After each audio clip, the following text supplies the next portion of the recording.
साच कहूँ जग मारण आवे, और झूठ कही ना जाइयो, और सच न पूरा पावते झूठों जग पतियाई।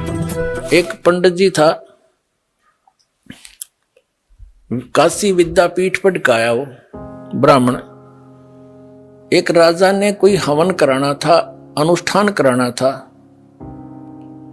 उसका न्योता दिया, उसको रोजाना 1 रुपया दान दक्षिणा दे देते। वो पाठ करने लगा, 1 महीने का कराना था। अब उस विद्वान की पत्नी अपना, क्योंकि पैसा मिलने लगने के बाद यू काल फिर अलग से रंग दिखाता है, वह बढ़िया तो कपड़े पहने और गले में अपने बढ़िया जेवरात आभूषण बनवा लिए। तो पानी लेने के लिए, जल लेने के लिए कुएं पे इकट्ठी होया करती बहनें। तो ब्राह्मणों के कुएं अलग होते थे, अन्य जाति वालों के अलग अलग हुआ करते थे। तो सब ब्राह्मणी इकट्ठी होती तो वो पूछती कि ये नए नए आभूषण तू कैसे खरीद रही है।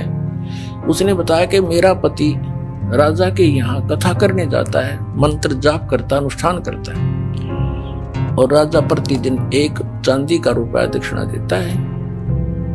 तो उससे वार्ता हुई थी जिस बहन से, ब्राह्मणी से, उसने अपने पति के कान ठे कि आप यहाँ पड़े रहते हो, वो फलानी का घरवाला वहां जाता है और पाठ करता है, 1 रुपया डेली दक्षिणा देते हैं, और भी पंडितों की आवश्यकता है। वो कह रही थी आप भी चले जाओ।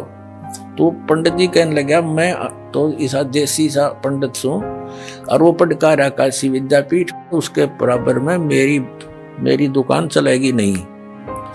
वह उसका सिर होगी, तू तो ऐसे बहाने में लाया करे हैं, तू धक्के खानता अंडे और जाते अच्छा माल मिला जाता नहीं। ज्यादा कहने से वो चला गया, और क्योंकि ऊपरली वे वेशभूषा तो ब्राह्मण की एक जैसी हो है। मंत्री से कहा जी मैं भी ब्राह्मण हूँ, कहा जब पंडित जी बैठो। उसका एक आसन लगा दिया और माला दे दी कि तू भी बोल दे, तो मंत्र के ले बैठ के। अब उन मंत्रों ने सुना कोई नहीं करता, वो पंडित अपने करते रहे, राजा लोग अपने मौज मस्ती कहीं घूमते रहो।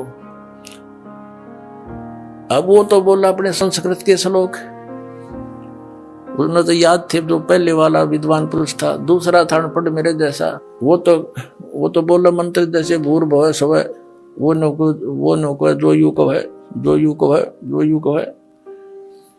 अपना उसने भी 1 असरफी मिल गई सामने और 1 रुपया।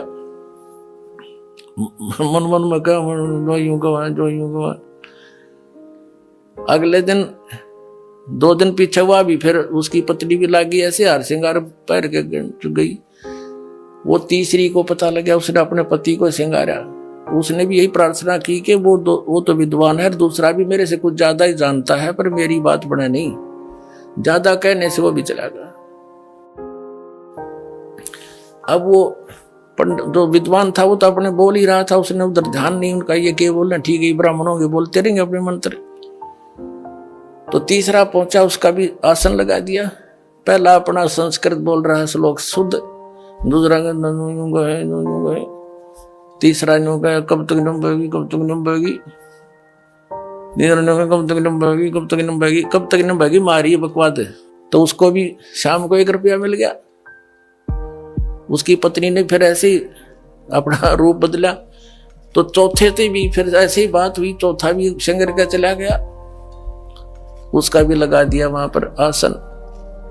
अब पहले वाला तो बोलता है शुद्ध संस्कृत के श्लोक, दूसरा कहता है तीसरा कहता कब तक नंबेगी, चौथा बोला नंबर दे जब तक नंबेगी।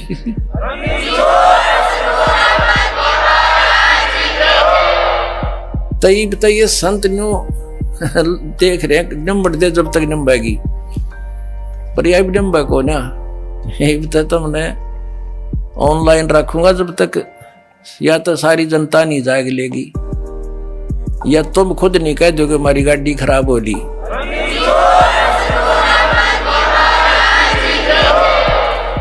एक भक्त कह रहा था कि 2-3 प्रकार के यात्री होते हैं। जैसे कोई बस जा रही है और बस रुकेगी और साथ में दूसरी बस खड़ी होगी, तो बुद्धिमान तो तुरंत समझ जाते हैं गाड़ी में कोई गड़बड़ है भाई, या झटके बटके मार के चल है, उतर कर तुरंत दूसरी में चढ़ जाते हैं। ये तो फर्स्ट टाइप के बुद्धिमान है। दूसरे ऐसे होते हैं कि कंडक्टर नीचे बढ़ कर देखने लगेगा, वो समझ जाएगा कि इधर गड़बड़ हो रही, तो तब उतरेंगे।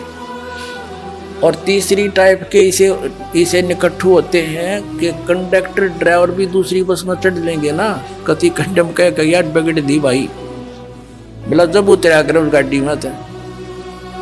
तो ऐसे जो बुद्धिमान व्यक्ति हैं, दास के संकेत को समझकर छोड़कर आ जाओगे उनकी खराब गाड़ियों को, जिसमें सफर करना चाह रहे हो, पंचर हुई खड़ी, उनके टायर ने ट्यूब कुछ भी को ना, यानी कोई आधार ही नहीं है उनका गाड़ी का चलने का। राम नाम की गाड़ी जो बनाए बैठे हैं वो शास्त्र विरुद्ध साधक।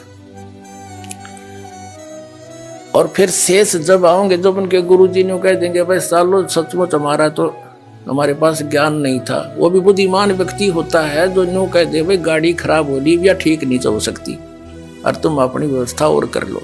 तो ये संत तो उन ड्राइवर कंडक्टर भी निकम्मे हैं, न्यू ना कहेंगे हमारा द्वारा भक्ति नहीं है और जाओ तुम ले लो नंबर वाला जाके, ये तो उनसे भी नालायक हैं फिर तो कहने का भाव ये है पुण्यात्माओं, अब ये परमात्मा कबीर जी का आदेश है कि पूरे विश्व में ये सत संदेश जावेगा, पूरी पृथ्वी के जीव प्राणी परमात्मा के बच्चे बतेरे युगों से दुख पा रहे हैं, अब ये इस नाम को ग्रहण करेंगे, सतनाम को।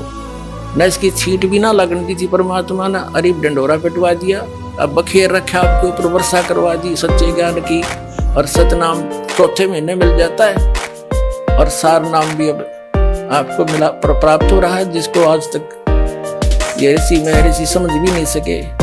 तो अब ये पूरे विश्व में जाएगा और सभी संतों को इस सत्य ज्ञान का लोहा मानना पड़ेगा, और उनकी भलाई है वो मानने इस बात को।